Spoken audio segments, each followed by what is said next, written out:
Salam sehat, salam berpikir kritis. Teman-teman semua, pada video kali ini saya akan bicara khusus tentang transmigrasi, kebijakan transmigrasi yang kemudian dirubah dengan translokal oleh Presiden terpilih melalui kementeriannya, itu Menteri Transmigrasi. Nah teman-teman, karena ini akan memberikan ancaman besar bagi keberlangsungan hidup bangsa Papua, orang Papua atau masyarakat adat, sehingga ini juga kemudian penting dibedah atau penting didalami. Teman-teman, sebelum kita masuk di dalam diskusi bagian ini, jangan lupa like, subscribe, tapi juga jangan lupa share, supaya teman-teman kita sama-sama ikuti video-video lebih lanjut, tapi juga bisa mengkritisi atau misalnya memberikan pendapat dan pandangan-pandangan nanti baik melalui tulisan ataupun teman-teman bisa juga bikin video untuk menyampaikan pendapat. Nah, kita masuk saja dalam diskusinya. Jadi teman-teman, kalau kita bicara tentang transmigrasi, itu sebenarnya itu bagian dari kebijakan yang bersifat sentralistik, di mana transmigrasi itu upaya untuk melakukan pendudukan di daerah-daerah hanya untuk bagaimana menciptakan tirani mayoritas.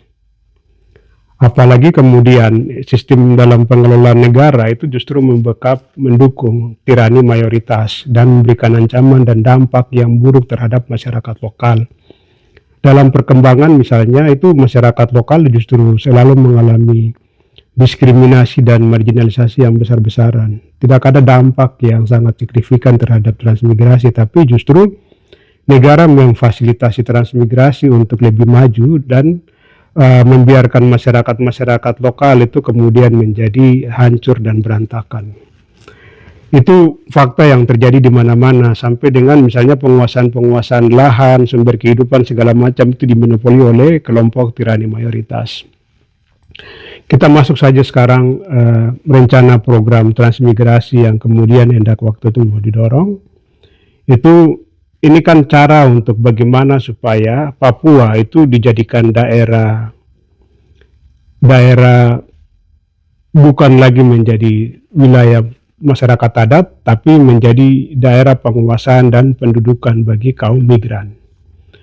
Nah, karena itu dampaknya itu akan berdampak kepada misalnya akan terjadi perampasan tanah. Negara pasti akan rampas tanah pakai nama negara, padahal itu kepentingan kaum oligarki mayoritas dan kepentingan oligarki pusat, kekuasaan. Yang kedua itu akan terjadi itu pendudukan. Yang ketiga itu akan terjadi penguasaan. Nah, tiga hal ini itu ketika terjadi kemudian itu masyarakat adat akan mengalami marginalisasi, kemudian bisa mengalami kepunahan atau terjadi genosida. Karena masyarakat adat itu akan kehilangan sumber kehidupan mereka, kekuatan dasar mereka, dan itu justru akan mempercepat masyarakat adat itu mengalami pergeseran dan mengalami kepunahan. Nah, ini niat yang kemudian itu hendak didorong melalui gerakan transmigrasi tersebut. Nah, ternyata banyak masyarakat yang kemudian itu menolak, bahkan kaum intelektual, tokoh-tokoh agama, segala macam juga menolak hal yang sama. Apalagi misalnya kebijakan transmigrasi sendiri itu sebenarnya itu sudah berusaha dihilangkan karena itu bagian dari kejahatan sentralistik. Nah, tapi kemudian itu mulai dimunculkan kembali. Jadi ada upaya untuk bagaimana penguasaan dan perampasan tanah adat itu hanya sebagai niat supaya masyarakat Papua itu tidak lagi menjadi masyarakat yang memiliki tanah adat dan masyarakat adat. Karena itu gerakan untuk bagaimana memusnahkan masyarakat satuan masyarakat adatnya. Karena kalau masyarakat adat misalnya kehilangan tanah adat, mereka akan kehilangan nilai-nilai kultur mereka, mereka akan kehilangan misalnya totem-totem mereka akan kehilangan sumber kehidupan, mereka akan kehilangan entitas mereka akan kehilangan semuanya. Dengan begitu, maka kemudian misalnya daerah-daerah atau lahan-lahan yang dimiliki itu kemudian bisa bebas saja itu dipakai untuk kaum kekuasaan atau oligarki pusat ini kemudian memfasilitasi investor untuk menaruh sumber daya alam yang dimiliki oleh masyarakat adat, dan seakan-akan masyarakat adat itu tidak punya lagi tanah adat. Nah, ini kan kejahatan yang sengaja kemudian dilakukan seperti yang kita bisa lihat di Papua Selatan belakangan ini misalnya, hanya untuk proyek penanaman tebu dan segala macam, nyivi dan segala macam, itu kemudian negara mendrop ribuan tentara untuk masuk ke Papua Selatan seakan-akan itu wilayah perang. Ini kan bagian dari kejahatan yang tersistem yang kemudian dipraktekkan melalui kebijakan tersebut. Nah, yang berikut ini karena semua orang tolak dan segala macam, kemudian Menteri berusaha menggantikan istilah. Jadi dari transmigrasi kemudian dipakai istilah baru itu dengan translokal. Nah, padahal ini kalau kita bicara tentang translokal juga, ini kan sama saja sebenarnya. Samanya itu akan ada upaya pemindahan warga masyarakat dari satuan kehidupan mereka, dari tanah adat mereka, dari wilayah mereka, dari segala macam kehidupan, untuk dipindahkan ke satu tempat, sehingga masyarakat ini begitu jauh dari satuan kehidupan, misalnya kebudayaan, tanah adat, hutan adat, dan segala macam, itu kaum investor dengan seenaknya bisa masuk dan kemudian akan di-backup oleh tentara dan polisi. Ini rekayasa kejahatan yang kemudian itu akan didorong. Nah, kita bisa lihat sampai ke situ. Sehingga translokal sendiri ini juga akan kacau. Karena ini juga bagian dari upaya untuk bagaimana menghancurkan kebudayaan masyarakat lokal, atau menghancurkan masyarakat lokal itu dari totem mereka dan segala macam satuan kehidupan adat mereka.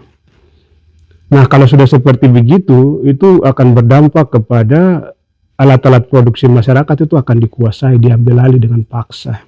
Kalau sudah diambil alih dengan paksa, masyarakat itu akan punah. Karena kalau kebudayaan satu bangsa itu punah, itu maka bangsa itu juga akan punah. Dan upaya pemusnahan ini yang kemudian itu hendak dilakukan atau hendak didorong melalui translokal. Itu satu hal kalau kita mau beda tentang translokal. Tapi hal kedua, kalau kita bicara tentang translokal misalnya, itu sebenarnya itu domainnya pemerintah daerah, bukan domainnya pemerintah pusat begitu. Nah, pertanyaannya kenapa hanya karena ditolak kemudian wacananya itu dirubah dengan translokal misalnya. Tapi kemudian membangun narasi-narasi yang seakan-akan untuk pembangunan. Padahal itu untuk mewujudkan Papua Tanah Damai misalnya melalui perundingan, melalui dialog saja, itu negara tidak mau. Kita bisa lihat kemarin misalnya Prabowo dalam kampanye debat calon presiden kemarin itu kan bilang bahwa dia akan lakukan pendekatan dialog. Mana buktinya? Padahal bukan pendekatan dialog misalnya. Kemarin pengiriman ribuan pasukan ke Papua Selatan untuk mengawal perampasan tanah itu kan bagian dari kejahatan. Apakah itu namanya dialog misalnya? Ini kejahatan, merampas tanah orang, masyarakat adat itu sebenarnya bagian dari kejahatan. Itu juga melanggar konstitusi, tapi juga sebenarnya itu melanggar Pancasila. Karena misalnya Pancasila itu kan kita kenal dengan Bhinneka Tunggal Ika. Jadi setiap orang wilayah yang berbeda-beda itu harus dihormati sebagai satuan kehidupan kultur yang berbeda, dengan kebiasaan mereka yang berbeda, dengan kepemilikan yang berbeda, itu harus dihormati dan dihargai. Tapi kalau macam ada tindakan sabotasi, perampasan tanah, ini kan bagian dari kejahatan yang mestinya itu Komnas HAM harus merilis bahwa tindakan ini adalah tindakan pelanggaran HAM berat misalnya. Tapi ya itulah, kita bisa lihat saja seperti begitu. Ini masalahnya, itu juga masalah. Nah, yang berikut itu karena itu dia misalnya translokal itu bagian dari domainnya pemerintah daerah, itu juga sangat kacau dan keliru ketika itu kemudian diwacanakan oleh pemerintah Jakarta misalnya. Berarti ini kan sama saja dengan ada upaya yang tersistematis yang akan kemudian dipaksakan untuk dilakukan di Papua melalui pemerintahan daerah dengan pemaksaan kebijakan. Padahal kalau kita bicara tentang konstitusi misalnya, itu ada satu namanya negara, itu kan faktor utama itu adalah, atau unsur utama itu kan rakyat. Jadi rakyat itu karena memiliki kedaulatan. Nah, pemahaman tentang kedaulatan itu harus dilihat bahwa setiap daerah itu rakyat itu memiliki kedaulatan di daerah-daerah tersebut misalnya.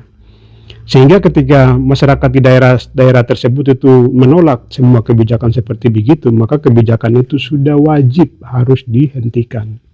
Tidak harus, tapi sudah wajib, karena ini bicara tentang pemahaman tentang, dalam tanda kutip, itu kedaulatan rakyat. Nah, kedaulatan rakyat itu tidak bisa dilihat dalam pemahaman misalnya mayoritas karena suku terbanyak misalnya Jawa, terus Jawa yang menentukan. Tidak, Jawa hanya bisa menentukan itu di wilayah Jawa karena mereka pemilik wilayah, keaslian mereka itu adanya di wilayah Jawa. Sehingga misalnya kalau itu di wilayah Kalimantan, orang Kalimantan lah yang harus menentukan tentang semua kebijakan-kebijakan itu, apakah itu bisa dilakukan atau tidak misalnya masyarakatnya.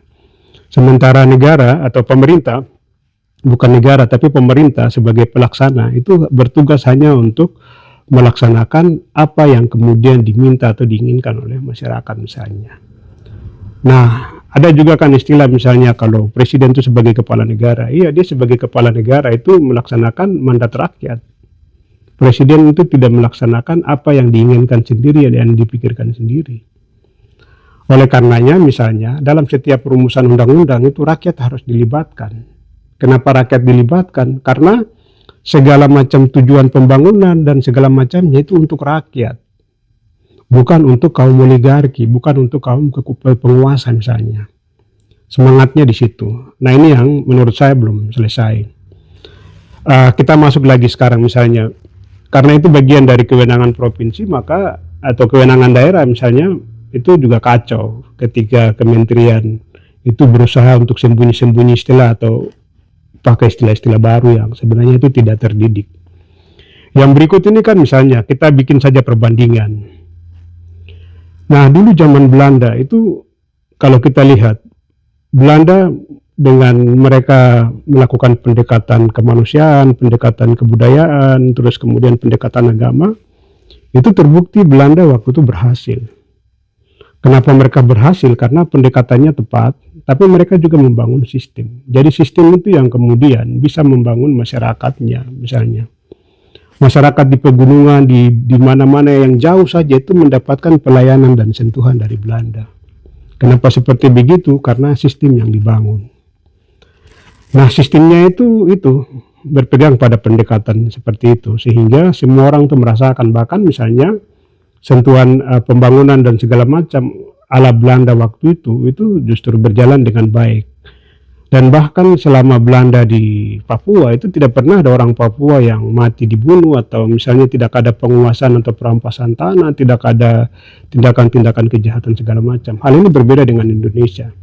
Dari tahun 61 itu begitu Trikora dikumandangkan, itu kejahatan dan pelanggaran HAM terus yang dilakukan sampai dengan saat ini.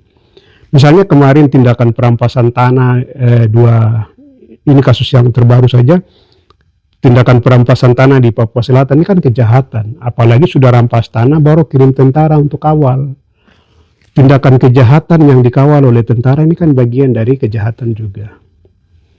Nah, ini kan kacau sekali. Jadi kalau kita bandingkan antara Belanda dengan Indonesia, itu ternyata Belanda hadir itu untuk membangun dan mendidik orang Papua. Sementara Indonesia dari praktek-prakteknya pelanggaran HAM, kejahatan dan segala macam, bahkan tidak pernah mau berunding dan segala macam, ini menunjukkan bahwa kejahatan kolonialisme